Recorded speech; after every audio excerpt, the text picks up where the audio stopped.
The morning sunlight spilled to the windows of Willow Creek High as a new teacher. Ms. Daniels walked into classroom. She was calm, elegant, and carried a quiet strength. The students whispered among themselves, but one voice stood out. Chloe, the daughter of a wealthy businessman.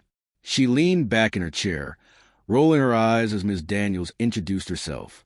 "I don't think I can learn from her," Chloe muttered loudly, smirking as her friends laughed. Ms. Daniels heard the words but didn't flinch.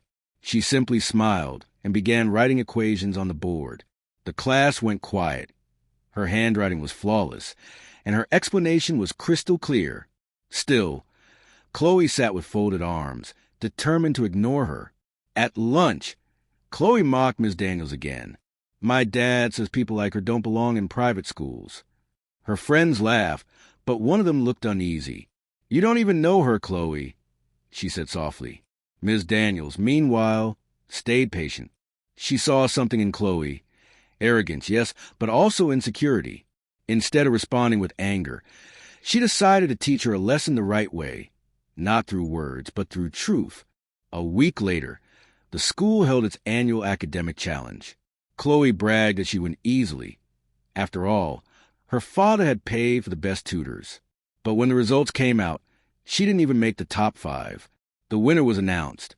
Ms. Daniels, former national mathematics champion and NASA researcher. The auditorium gasped. Chloe froze in her seat. Ms. Daniels stepped forward to receive a plaque from the school board. "Before teaching," she said humbly, "I helped design software that guided one of our country's space missions." Chloe's father, sitting in the audience, looked shocked. He whispered, "That's the Dr. Naomi Daniels?" Tears filled Chloe's eyes. She stood up and approached Ms. Daniels after the ceremony. "I'm so sorry," she whispered. "I didn't know who you were." Ms. Daniels smiled kindly. "It's not about who I am, Chloe. It's about who you choose to be." From that day, Chloe became one of Ms. Daniels' best students. She learned that respect isn't earned by wealth or color. It's earned by character. Clapperboard never judge a book by its cover. You might be standing before a hero in disguise. Backhand Index Pointing Right, don't forget to like, share, and subscribe for more inspiring stories.